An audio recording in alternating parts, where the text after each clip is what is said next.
it's broadcasting. So this is our first industry panel. It's our second industry panel. The first one was on Monday, and it was the Screen Actors Guild, SAG-AFTRA, low budget film production. That was our first industry panel.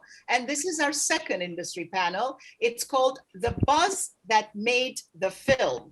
What does that mean? It means that when you create a buzz around a film, that is what actually makes it exist. Low budget film production. That was our first. Oh my God. I'm panel. getting and this is our second industry panel. Okay. It's called The Buzz. No, we don't want to do this. Okay. So this is the situation, and we want to talk about this because a lot of filmmakers, especially earlier on in their careers, do not quite grasp the importance of creating hype or buzz or PR or publicity around the film. And I'm not talking about big bucks and big, huge budget advertising, billboards and stuff like that, but in the press, in the media, writing about it, talking about it. And we have a wonderful panel here of people who are in that area, in that field, who will be able to talk to us about what it takes, how you go about it, how best to approach, and how best to domesticate this area of press and media publicity so that your film is a success. The distribution of your film is a success. But before I go any further, let me introduce our panelists. So we are the Buzz That Made the Film panel of the Socially Relevant Film Festival New York 8th annual edition. And I have Mabel Pais. We'll start with Mabel. She's a journalist. She writes principally for Indian Panorama. Mabel writes a column for the Indian Panorama newspaper, a weekly online publication with 2 editions, one for the tri-state area, New York, New Jersey, Connecticut, and the other for Dallas, Texas. She also writes on the arts and entertainment, which includes film, music, concerts, and live theater, social issues, health and wellness, and spirituality. She is a contributor to the wellness book, 31-Day Food Revolution. And we are happy to have Mabel with us. She is a very ardent follower of the Socially Relevant Film Festival. And every year she gives us a huge coverage of a curtain raiser with a number of films and images. Thank you so much, Mabel. And then I have Bruno Chatelin, who is the editor founder of filmfestivals.com. This is an incredible site. Everybody who is at all interested or in film festivals should definitely check it out, www.filmfestivals.com. And it also selects Best of Fest's curator. He is the curator, and one of our films this year comes from there as well. Bruno Chatelin has a long career in film distribution, branding, advertising, working with some of the major players. He co-founded filmfestivals.com. It regularly partners with the largest festivals and markets. And we are happy to say that we are proud partners of filmfestival.com and has served over 6,000 festivals worldwide and a community of 370,000 unique monthly visitors. It has newsletters that distributes to a base of 193,000 subscribers. The company was one of the VOD international pioneers in 2001 and has opened a film and festival matchmaking community and is the leader in digital new developments in the industry. He runs a consulting boutique, which is called Major Buzz Factory, which is very convenient because this is the buzz. And we have also Dan Gurlitz, owner and Soundview Media of Soundview Media Partners. Dan Gurlitz is the owner of Soundview Media Partners, an agency specializing in the establishment of distribution of documentaries. He entered the industry in 1984, spent time in sales and then in executive management roles for such companies as Entertainment One and Fox Lorber Associates prior to launching Soundview in 2010. Recent examples of Soundview projects include Escape from Room 18, American Heretics, and We Are Not Princesses. Again, there is a link, www.soundviewmediapartners.com. We also have Valerio Caruso. He is the director of Cineuropa, another huge platform which really reports about pretty much anything of interest in the film industry, with a bit of emphasis on European cinema, but also reports on us. So we are very happy to have Valerio as well as one of our festival partners. Valerio Caruso is the director of the website Cineuropa.org, a portal about European cinema in 4 languages, offering news, databases, services for promoting and the European cinema and in Europe and outside. As consultant, Valerio Caruso has been providing technical assistance to several national authorities, the European Commission and UNESCO in the field of cinema, culture, and audiovisual. Since November 2018, he is team leader of the project to support delegations of the European Union in the world in organizing film festivals. So we have very knowledgeable panelists here, and I am sure this is going to be great. But in order for these panelists to be able to chat and tell us all about what they do, we need a moderator. Therefore, we have a fantastic moderator, Chris Atamian. And Chris Atamian is a New York-based writer and filmmaker. He has published 6 translations from French and Western Armenian, a book of poetry, which was nominated for the National Book Award, and the forthcoming novel, Manhattan Boy. He has twice been awarded the Tölölyan Literary Prize and is recipient of the Ellis Island Medal of Honor. His short films have screened at the Venice Biennale and at film festivals globally. Most recently, Resurrection Myth was a winner at the Be Heard competition. He continues to work as a branded content provider for advertising clients and volunteers for Armenian and socially relevant causes whenever possible. Christopher is a board member of the AGLA Armenian Gay and Lesbian Association of New York and an alumnus of Harvard, Columbia Business School, and USC Film School. So we have people here with fantastic credentials, great experience, and I am, for one, very keen on hearing all they have to say.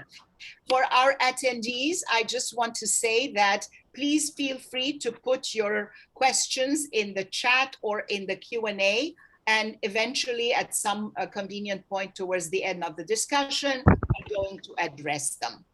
I give you the mic, my dear Chris. All right, can everyone hear me out there? Yeah? Yes. Okay, good. So no one should take this personally. I'm going to start with Dan Gurlitz because I happen to know Dan a little bit, and I write for Dan, and I think he's extremely knowledgeable and a great starting point. So I asked each one of you to send in a question or two so that I could get an idea of what you wanted to discuss. So Dan, you wrote something very interesting back. You said, as Don Lucchese said in Godfather 3, all ships must sail in the same direction. And that basically you tied into tying the filmmaker into the release setup and the launch with their distributor, social media, and PR. So basically getting all your ducks in line, right? That was one of the issues that you want to discuss. And the other thing that you wrote that interests you was packaging the film itself, so that the press release being your film's resume and how you package an entire film and how you use it as a calling card. So those are the 2 things that you, I think, thought might be more important that you want to discuss. Why don't you just take it from here and let us know what you think is most important in terms of creating a buzz, either from those two things or something else that you've thought of since. The mic is yours. I don't want to monopolize too much and try and cover, everything within those two comments. So let's start with all ships must sail in the same direction. Right. To put it in perspective, I've probably caused the release of 3,000 movies in my career, maybe more. As Soundview, it's in the 600 range, okay, across 10 years. And what I've learned is, in many cases, an independent filmmaker turns over different aspects of getting the film distributed to different people. Okay, so there might be a publicist on board, maybe there's not. There might be a social media person on board, maybe there's not, and they're doing it themselves. When there is a team, what I find probably more often than not is that the team members are not necessarily all talking to each other. Right. And I have this issue with the film that's going up onto public broadcasting the beginning of April, where we finally said, you know what, we need to have a weekly meeting on Monday morning to make sure that we've caught up with what we're doing and setting the stage for what has to happen in the next 5 days or the next 4 days or whatever the case may be, to make sure that everybody is passing the baton properly, right? A press release is important, but if there's no call to action in the press release, we have a problem. So that press release has to be circulated with a call to action, meaning you can get the DVD here or you can get a screening copy for review here. And if it goes out too early, you might actually blow your opportunity, right? Because a press release that goes out too early without availability of the film in whatever's being promoted, it might be that the film's just going to be in a festival and you want to promote that. The big press release is upon availability, right? So getting, it's sort of funny because I just watched The Godfather 3 again because it's one of my top favorite films. That line, all ships must sail in the same direction, seems so appropriate when there's a group of people trying to coordinate an effort. Right. To make sure that effort, is brought to the top of the game. I think that sort of answers that question. Packaging, I think we should talk about. Well, I'll bring it up very, very briefly. There's a poster. Your film is in a festival and you've created a poster, or your film is lucky enough to have been in some kind of theatrical venue before the world shut down theatrical venues. And there's a poster. That poster may or may not be conducive to DVD. And if you think the DVD business is over, think again. My involvement in films, I would say that 65% of the revenue is coming from physical media. Okay, that's DVDs or Blu-rays or whatever is lending itself. But that is where the money is, clearly. And maybe it won't be in 2 or 3 years. But anyway, you have this poster, and there are designers who really know how to make a great poster. When that poster is shrunk to what is now the 1-inch rule, years ago it was the 6-foot rule. You would hang up a DVD piece of art, it would be this big. You'd hang it up on a wall, you'd walk back 6 or 7 feet, and you would say, is that standing up from 6 feet away?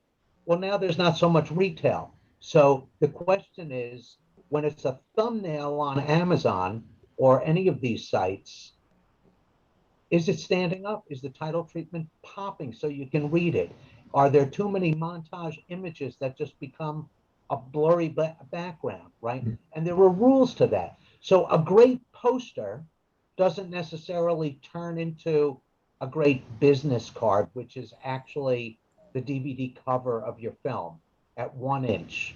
And, for a fun exercise, go onto Amazon and put in any search term under movies and look at the boxes that really work when they're 1 inch tall. Right. So, okay, so that's very interesting. And if I understand what the first part of it is really about timing and coordination between the different people that are working on a campaign to make sure that you're all on the same page. Otherwise, you're self-defeating. correct. What you're doing. Awesome. So that's a great beginning. I think Bruno's going to want to get back to us on the all ships quote. So hold on to that, Bruno. But right now I'm going to go to Mabel. So we had a very good, I think, general overall view there about some important issues. And from there, we're going to go to something a little bit more restrained, but very important. And I write about film, so I'd love to talk to other people like Mabel who write about film. So Mabel, you write for the Indian Panorama newspaper, among other publications.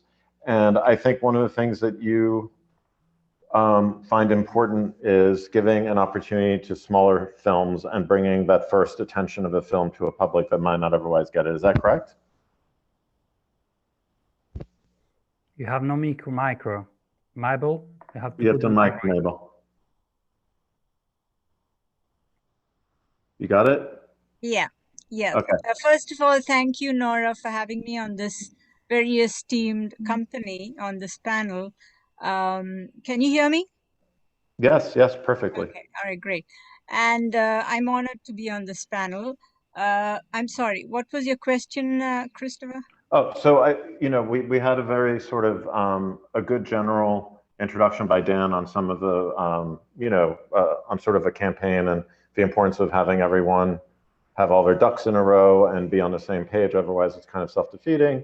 And from that, I want to go something a little bit more precise, which is just the writing of a press release or a first encounter that the reader has with a film, which is what you do as a writer for Indian Panorama and for some other publications. So if you want to talk to why you think that's so important and how you do that and create buzz by writing about an early release, either in an article or a press release, go right ahead. Whatever you think is important about that.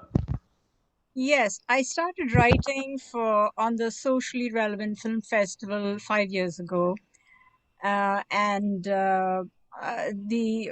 let me give you a little background. I had just returned from overseas. While listening to the radio, I heard the announcement about the festival. The title aroused my interest. I checked out the website and thought I must write about this festival. I contacted Nora Armani. She was very prompt in acknowledging my mail and invited me as press. I love not only the title, but also the mission of the festival. Nora organizes the festival in a very unpretentious way. She has expressed time and again her reason for starting this film festival as something very close to her heart.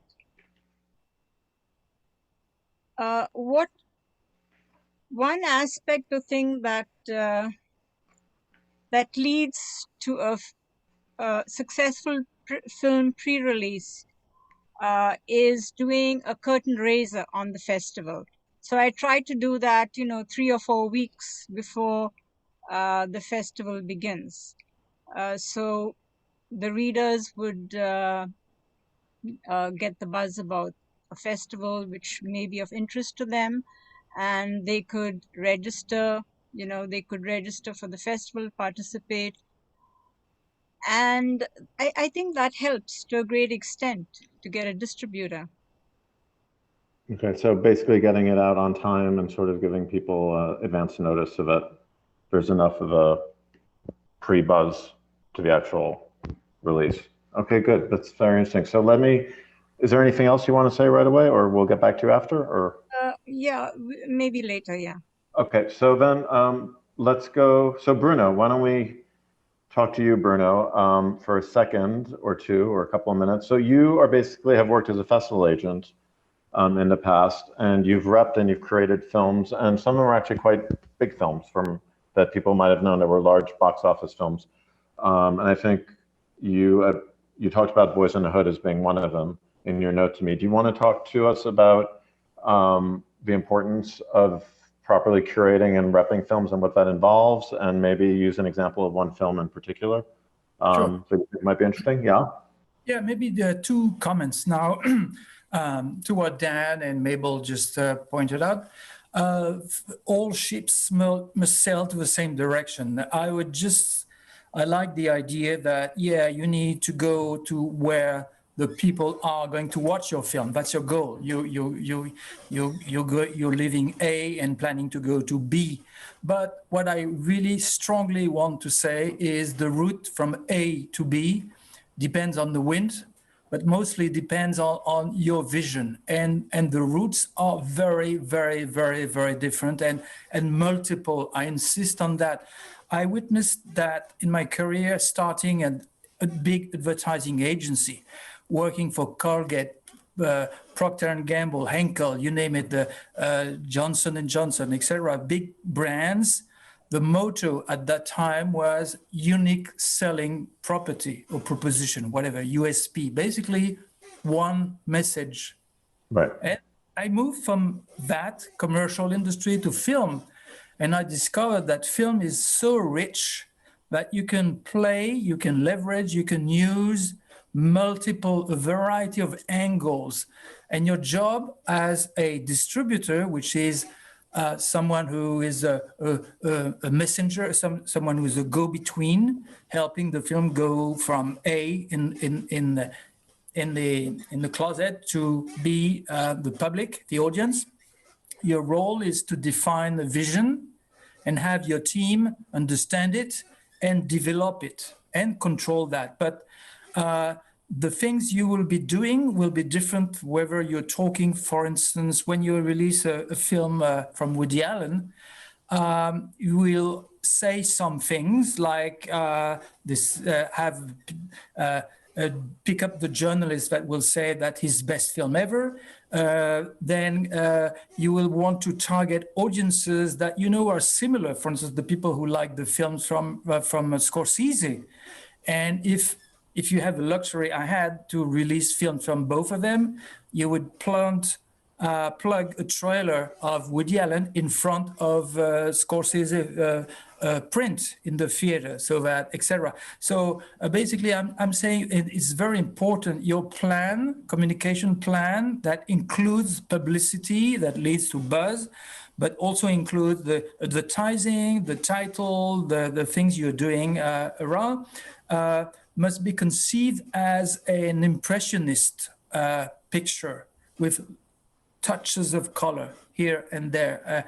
Each would be resonating to a specific audience. So don't be scared to think that maybe it's okay to say different things to different people, provided they all serve the same goal, which is present the movie at its best angle and talk to whatever people want to hear, are most inclined. So that's one thing about selling. It's not like, all right, I want to see one head only. No, you need to go on the field and take advantage of whatever you see where you could. Secondly, the thing Mabel and Dan mentioned about the press release, I'd say first, and I'm sure, Chris, that's important for you. The first thing you need to do is hire someone who writes well. Hire a writer to fine-tune your synopsis, and really spend a week, 2 weeks if you need, but each word needs to be thought and rethought, basically it's like elevator pitch. If you are capable of telling your film what your film is about in 15 seconds, you're good. If you need 2 minutes, I think the film will be in trouble because it's not clear enough. So basically have the writing start with writing the best synopsis. Then the second very important step is not only the press release, is your electronic press kit, the publicity kit. And start thinking whatever you need to put together so that people understand and and the film and want to see it and are convinced that there's something for them.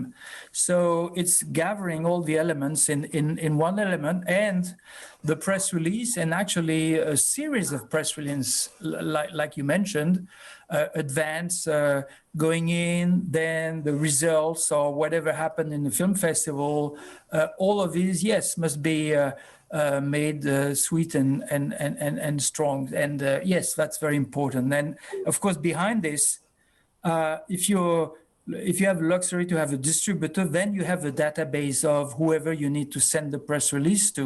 But if you're not, as an indie filmmaker, build your own press release, your own press the listing. Every time you see an influential film critic, try to get his email and put that in a list so that whenever you have something to say, you can just release it. And all right, thanks, Bruno. No, that's very interesting, and it's funny because you said about being precise in your writing and that being like the first thing that someone sees. I remember I had an editor at the Village Voice, and she was actually the dance editor at the time, and she would get hundreds of press releases, and she'd say, "I know from the first 2 sentences if I want to go see this performance." And I said to her, "Well, why do you know that early in the process?" And she's like, "Because it's about professionalism and only having so many hours in the day, and I can always tell it's for people that take the time to write a really well-crafted press release, with every sentence tells me something quickly, that also has the good performance, usually, I mean, not always." So I agree with that. And so you're basically addressing also the question of branding and targeting, and then that fits in well with what Dan was talking about, in the sense of then making sure that it's well aligned and that everyone's on the same boat. Sorry to use the same metaphor, Dan, of, putting it through. Well, I'm glad my metaphor is becoming the center of attraction, but yes, it is. I'd like to comment on something. And then we'll go to Valerio. Go ahead, Dan. The elevator pitch that Bruno was talking about translates into that short synopsis, okay? Right? Because when you work, I work with distribution all day long, right? And most of them, and most platforms, whether they're selling physical media or digital media, they're going to want a short synopsis and a long synopsis, and their parameters may vary a little bit, right? But let's use Amazon because it's such a huge portal for a moment. That short synopsis is all the consumer is going to see when they get to Amazon. Amazon doesn't port over the long synopsis. It's the short one, right? So that first sentence, absolutely, that first sentence that your dance editor was talking about, literally will make or break a film. And when you go on to platforms like, Verizon Fios or Comcast, right? You're lucky if you get a sentence and a half on screen about the movie, and then the person decides whether they're going to watch the trailer or not. So fine-tuning that, as Bruno mentioned, is really something that is of the utmost importance. Right. I mean, the worst thing you want to hear as a filmmaker is like, "Oh, the poster's really horrible, but the film is quite good." I mean, if you have to start reinterpreting, bad items in a campaign. It all sort of adds up. And then, Bruno's comment about messaging in relation to film versus selling, a widget is also very true, because your film will have a dynamic reach, and part of the film may be of interest to this audience, and part of the film may be interested in that audience, and getting those different messages out to different audiences, using social media or however you're using it. It's funny, when a filmmaker contacts me, I have a leading question, and it's one of those interview questions. They're talking to me about potentially representing the film, and I'll ask them this question. I'll say, "Who's your film for?" And if they say everybody, I want to hang up. Right. Because in my opinion, there's very few films, and I only have one that I use as an example, that's really for everybody, right? What I want to hear is the target for this audience, the target for this film is this. There's the bullseye. Then there's the peripheral. but what is the bullseye? You know, I mean, how many films that you've watched over the years are really for everybody? To me, Finding Nemo is for everybody, you know, and very few others really are, you know.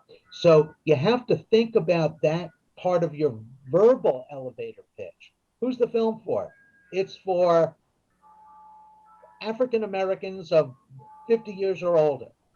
You know, it's for, you know, white housewives who are sitting around in their suburbs, or, you know, whatever target you're coming up with, and define it so that a distributor knows where to point the gun.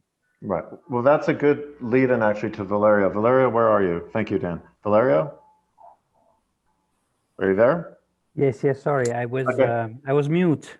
Ciao. So you have a very interesting CV and great experience as well, working both with large film festivals, smaller film festivals, and both, you know, larger release and small films. What you wrote about was that you take a particular pleasure in bringing films that people might not otherwise see some more visibility. Do you want to talk about how you create buzz for these types of films? I mean, obviously anyone, as you said, can go to the Cannes Film Festival website and know who won the Palme d'Or, but it might be more difficult if it's at a, I don't know, a smaller festival and it's a film from Albania or Greece or wherever.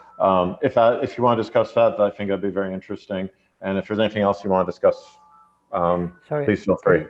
Chris, the communication is very, very bad. Can you just repeat the question? Because So I think what you wrote in about was the fact that you like bringing visibility to smaller films sometimes that maybe people wouldn't see.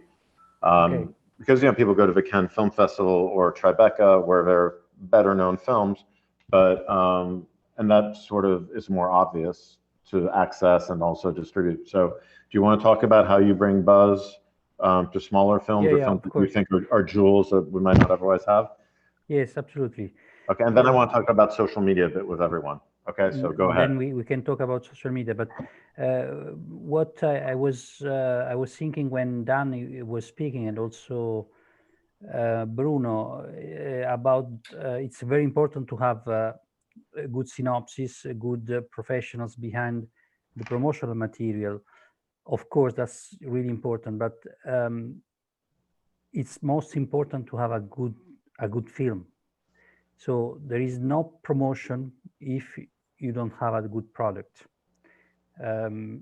So for me, as a curator or as a journalist or a director of a website who has to promote films across the world,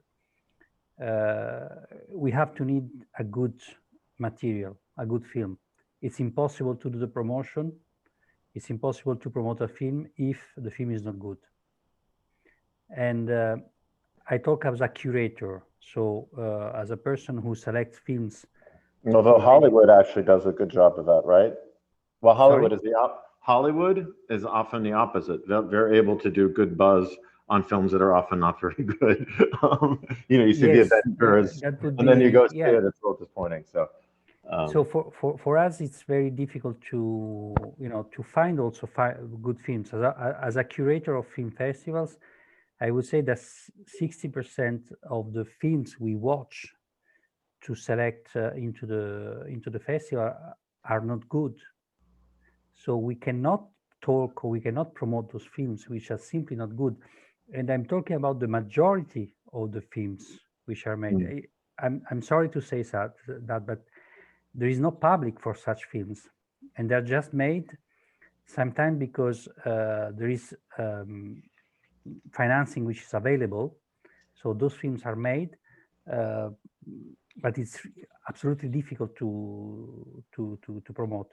Now, talking about the good films, of course we have a lot of good films, of course, but we started 20 years ago when internet was really in the early ages, and we thought, okay, we have to do something for European cinema to show that European cinema is unified, and then we have to talk with a common voice. Right. And Valerio, if I can interrupt you 1 second for people who might have just joined, you're talking about www.cineuropa.org, and it's a portal for European cinema in particular. So in case someone joined in That's what he's referring to. So go ahead. Yes, thank you. So the idea was to create something to promote European cinema, and our expectation were far behind our expectation, because we have now almost 1 million visitors per month coming from all over the world, because we are in 4 languages. So there is really an appetite for European films around the world. We are in English, we are in Spanish, we are in French, but for example, we have a lot of people coming from Europe reading our articles and looking for our films. So this shows that there is really a big interest for European culture, European cinema around the world. Okay, and so I'm reading a couple of questions. So one person, so these are general comments, would like people to talk to the issue of documentary films as well, rather than feature films per se. So if anyone wants to discuss if there's a difference between how you deal with a documentary film versus a feature film as a general rule, because obviously you have, every film is different, that's one thing.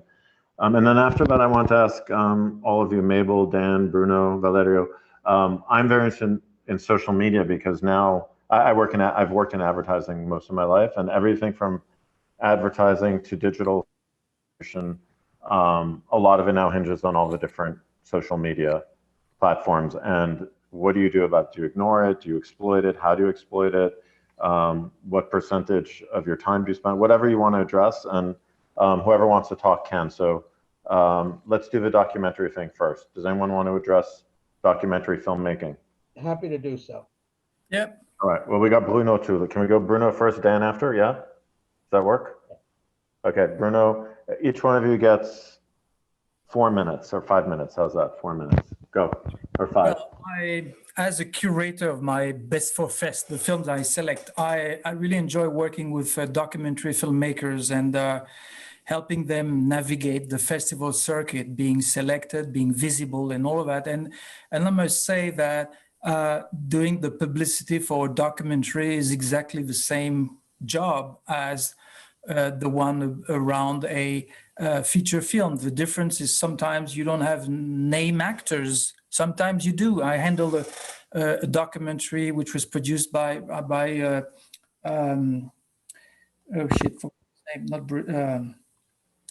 anyway, a very important actor, and that helped, because he's going to be invited to present his movie, etc. But all the rules I mentioned apply. It's about the same job, in my view, and I must say that in some cases, you find in documentaries stories you don't find in feature films. Some stories in the films are so weak. Some stories in documentaries are so strong, and that speaks for the film and help the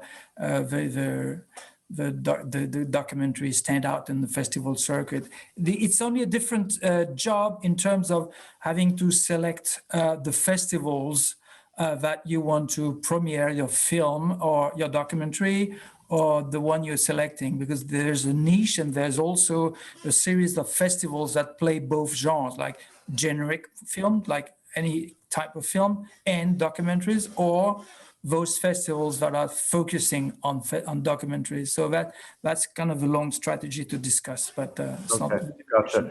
So I want to get to Mabel, because we haven't heard from her in a while, but before that, Dan wanted to say something. Dan, can you kind of work what you were going to say around the issue of short documentaries? Because one of our people attending wanted to know not just documentary, but short documentaries. Is there a market for short documentaries, and that can help provide some remunerations for shorts?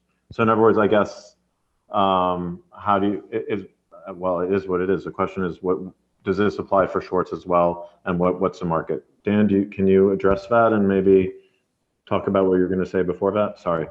Yeah, absolutely. So I apologize. I'm trying to read from the corner, so it's kind of. The market for short films is changing, I think, now.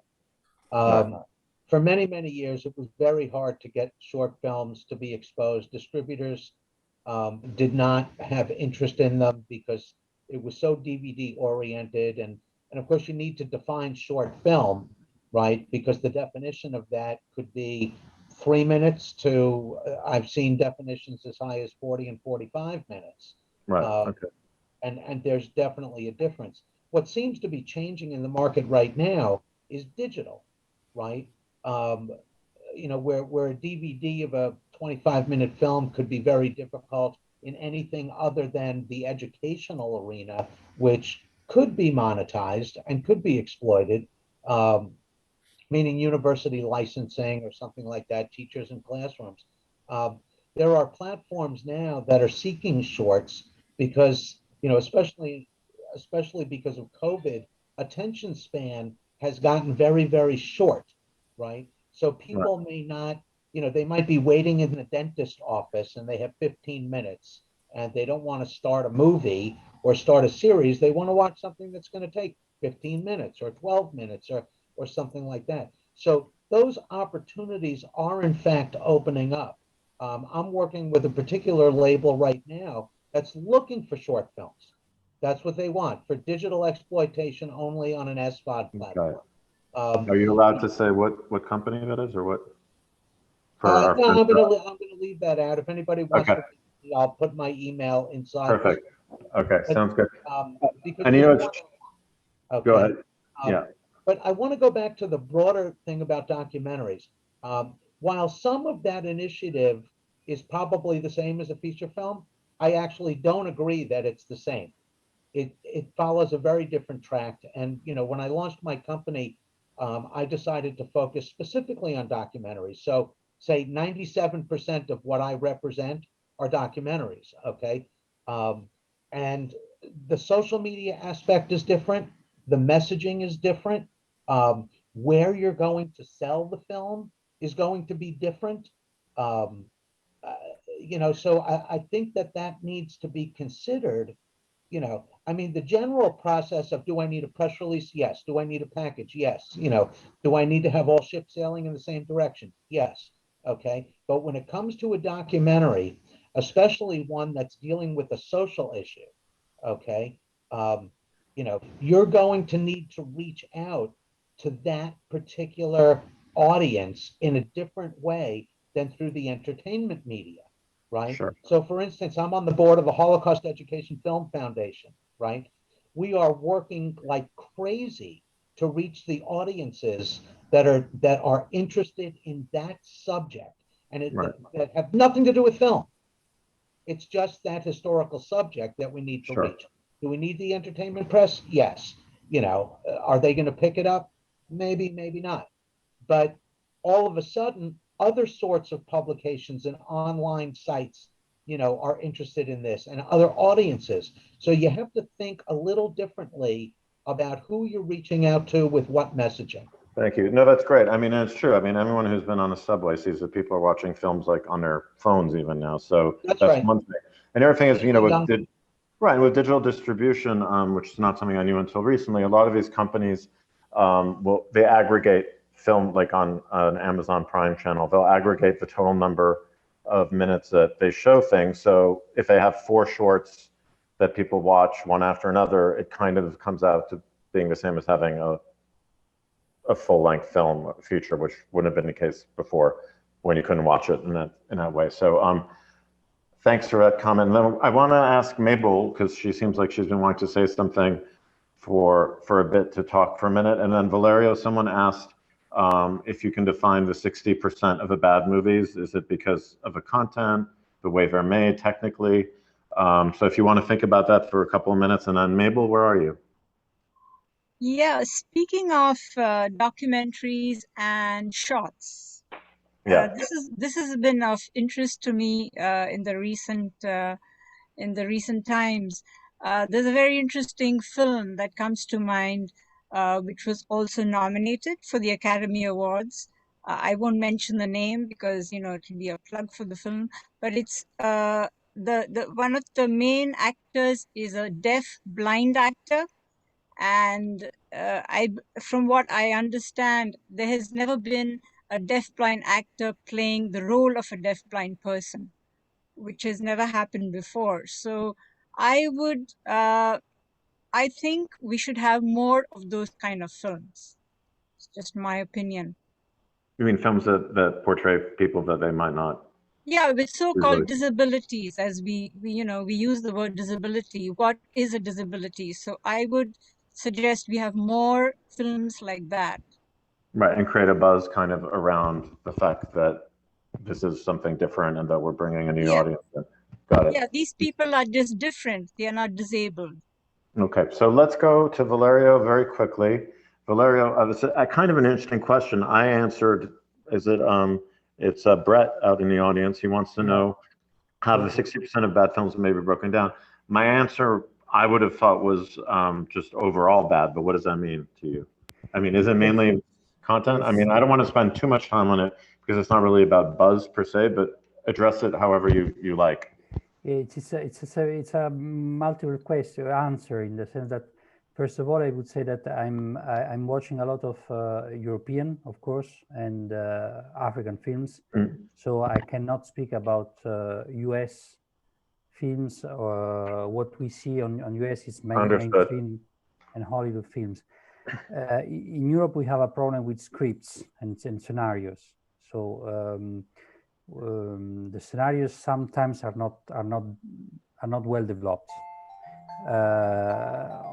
On other cases, we have an acting problem.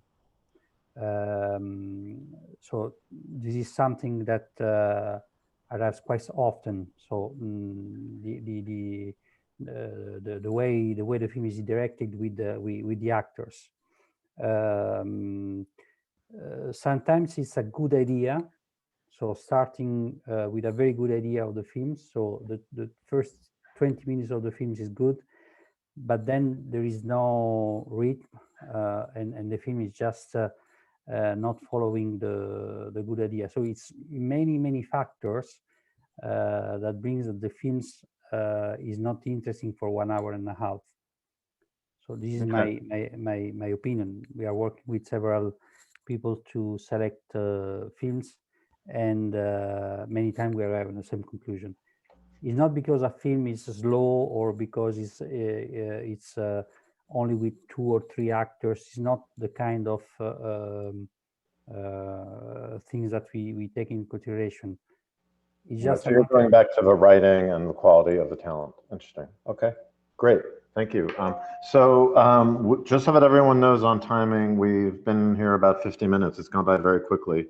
So we have about 10, 15 more minutes. Does anyone of the 4 of you want to talk about social media, either how you create buzz for a film around social media, or which social media you tend to prefer, how you decide how much of a budget to allocate, whatever it is that you think? Because I think this is very interesting that I know several people who work either in film on the talent side or who are in the management of film companies, and they also wonder, should we have someone there all day twittering about our film, or is it not worth doing? Which social media to use? So those are some of the issues that I've heard on that side of the creating buzz. I have 2 quick things. I have 2 quick things that I'd like to just impart. Okay, quick, go. The answer is yes. You need to be on social media. Okay, that's where people are reading. You need to get on it early because it takes a long time to build that network. Okay, and a network of 25 people is not going to net you results that you're going to be happy with. Okay, and which platform you choose. I mean, I'm on 3. Okay, I use Facebook, Twitter, and LinkedIn. Some people believe in Instagram in a big way. I'm not a big believer, but there are people who are. Okay, but here's something I think you need to really do from the minute you start to conceive of a film. Everybody you touch, everybody who looks at you with interest, get their name and email address and make a list. And this is really important for documentaries. that are addressing some kind of subject matter and stuff, you know. And the example that I'm going to use is this. Several years ago, I was working with a filmmaker who had a film called Greedy Lying Bastards. Okay. It was basically about the politic of owning politicians. Okay. Right. And how they get bought. Right. During the course of that production, he assembled 1,500 people who said, oh, that would be interesting. Oh, I'd like to see that when it's done. Right. And when we as a distributor got ready to release that film, he gave us that list and we hit it. And the number of orders that came in from just that list was close to 400. Well, that was, you know, $4,000, $5,000 right off one email blast. Okay. Right. So keep track of everybody. No matter how weak they can always unsubscribe from your list. You know, they can always ignore it, but keep track of them and hit them when the time comes when the film is available. Of course, that's great advice. Bruno, do you have anything you want to say about that? About social media in general? Je crois que ton micro ne marche pas là. Attends. Can you hear? Bruno? Yeah, it's back on. Okay. Yeah, of course, the listing you build, in 20 years, I've built a database of 195,000 film professionals, people who love film through the angle of festivals. So you can do it. Any filmmaker can do it. There are lots of ways you can build this. Anytime you go to a film festival, you can grab the list and get all these emails, etc. So that's really vital. Secondly, I'm not really comfortable with the question because for me, social media is just one element. So yeah, they are important. Yeah, they are part of the things your strategy you build, and it's only the reflection of the things that you have built, the elements that will speak about your film that you put in different places. Yes, but don't think that having a social presence is the way to sell the film. That's only one. And also, when I heard Dan say, if someone says something, I'm going to hang up. When he says it's a film for everyone, I would just say that if someone tells me that he thinks he has the answer for everything in terms of marketing and selling his film, then I say, well, find someone else, because there's one thing you should know is you don't know everything. And there's another thing you should learn is when you build a team, you get people who know in different, in the variety of specific jobs, and you put them together around the table and you build something for. So I think it's okay for a producer or a director to say, shit, I don't know, I made this movie because I wanted to make it. It was important, but I'm not exactly sure what's the target, what's the audience is, can help me. And that must be a discussion. It's not your producer, unless you're talking to someone really important in the studio that has made 15 10-pole films, and everyone will listen because it's going to cost your job if you say no to him. But anyway, so it's very important to understand that each film is different, and there's a different recipe for film, for feature, for short, for documentary. But basically, same rule apply, which are listen, trying to find the different ways to the angles, what sells, and how you can find the people who like the things that are built in the film or the feature, and go for it in different ways. Great. Well, thank you, everyone. I'm going to ask, is Nora listening? Is she there somewhere? Nora? Yes, I am. You want to? We're at 56 minutes. You want to add anything? Well, I love this conversation and the way. I know it could go on forever. It's just on. Yeah. How to write a good tweet. It's a tweet. So go ahead. Yeah, I'm just wanting to say that this is really going very well. I am not being able to bring myself on, but it doesn't matter. There you are. You can hear me, right? And see you. Yeah, and you can see me. Yeah. How can I not see myself on the screen? Oh, Oh, but you're there. okay, great. So as long as you guys All can see me. So yeah, what I wanted to say is that this is important. It's a very important discussion we are having because, like, I agree with Bruno, each film has a different recipe, and as each festival has a different approach, and as each film has to find the right festival for it and the right audience. And that's why we are called the Socially Relevant Film Festival. You will be surprised at the number of films we get every year submitted to us that are totally off track.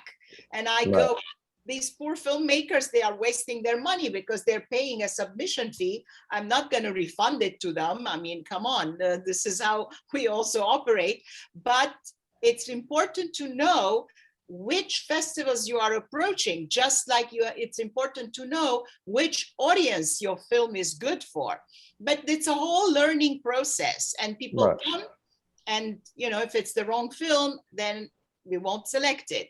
But if it's the right film, then it will have a platform, it will have a possibility. Well, also, I watched about 40 of your trailers to talk to a friend about what we might want to look at in more depth for something, for another project that we have or for another company.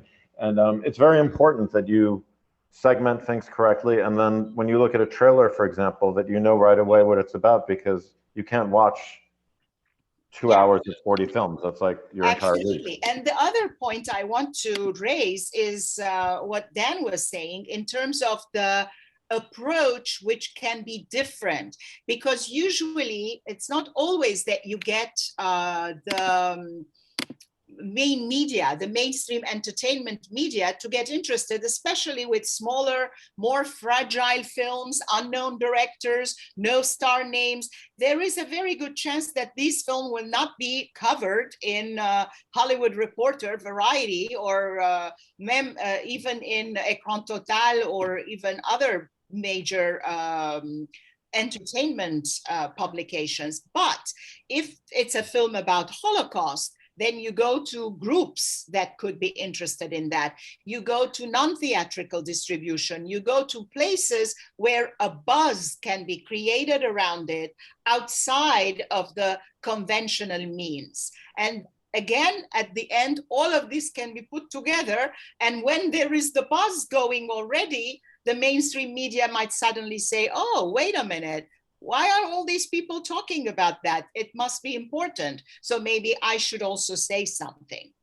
So in a way, you have to be open and flexible. But to come back to what Valerio was saying, first and foremost, the film has to be good. And that's what the Socially Relevant Film Festival does as well. It's true, we are about themes and issues and social problems, and that's what films have to talk about.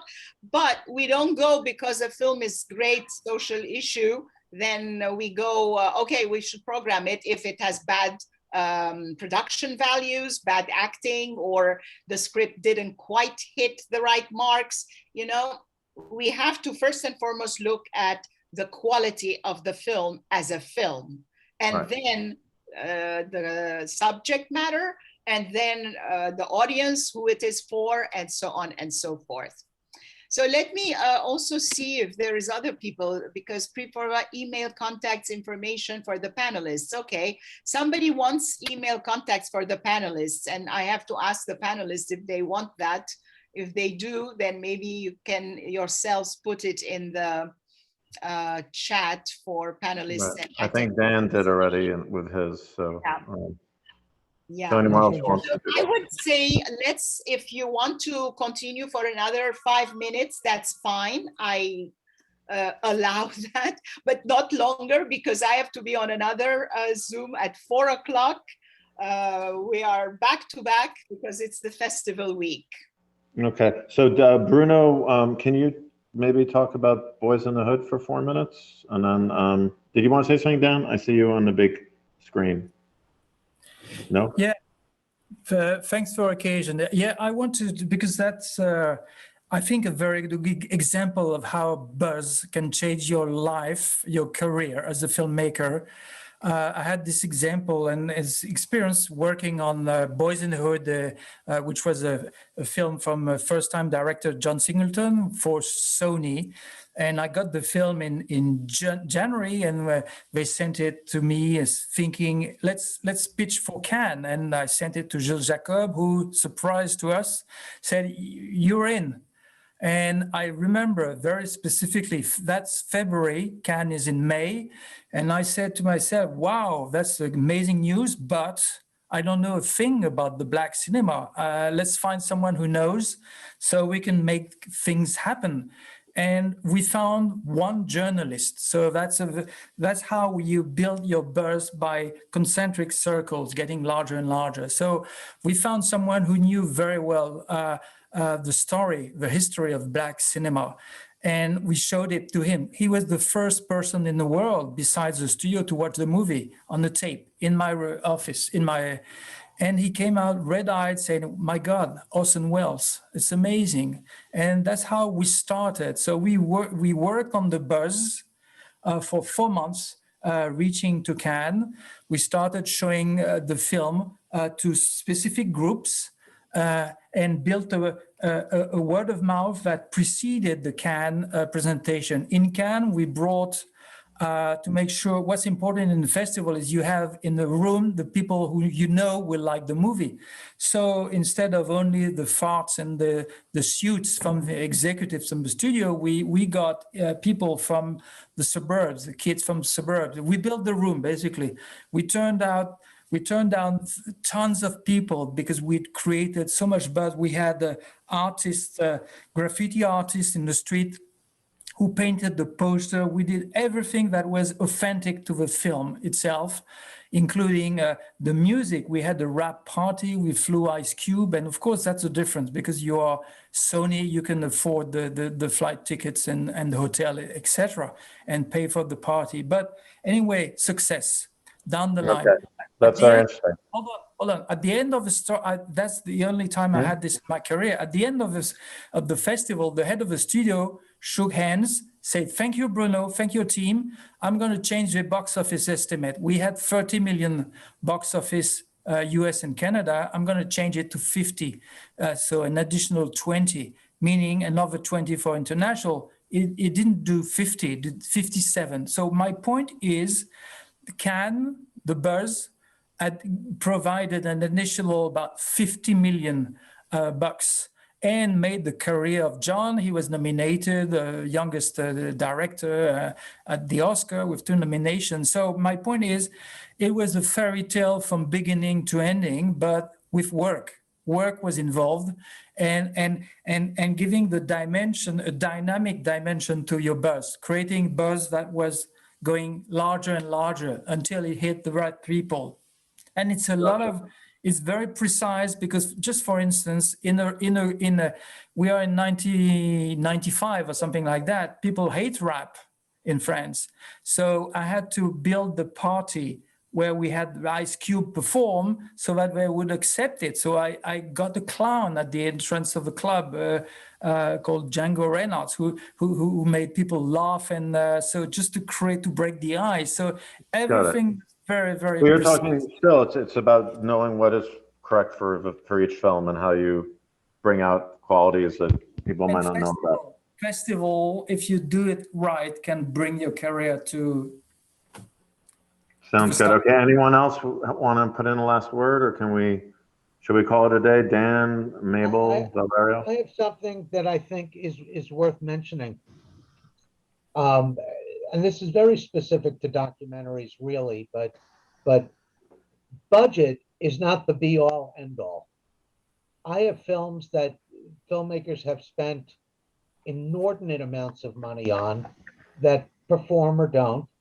And I have films that, cost as little as $12,000 that have way over indexed and made a lot of money.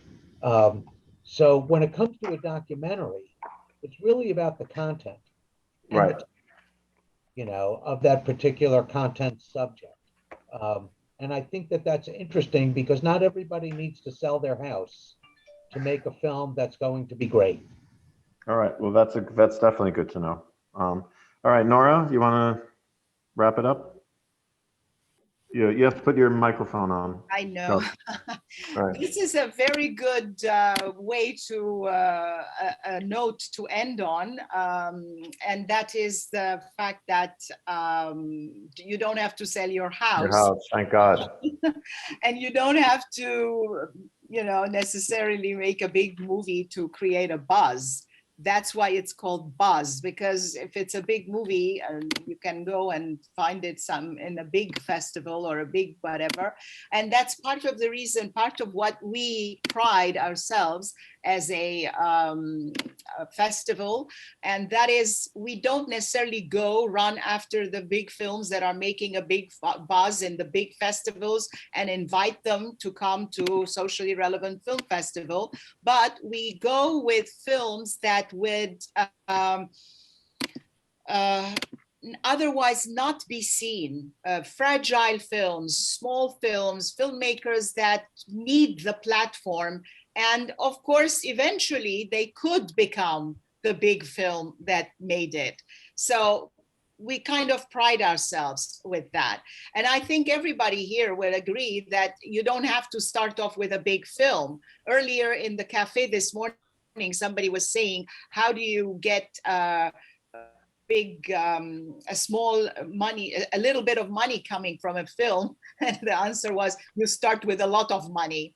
So, I mean, it's a joke, but right. You can also do the other way around. There are so many films in the history of cinema that started with a small budget. They were the sleepers, they were the unexpected, no star names, good story, good structure, good buzz, good, little by little, one brick after another, the right festivals, the right approach, and then they made it big. So, yeah, I mean, I want to take this opportunity and thank everyone, because we could go on forever on this topic.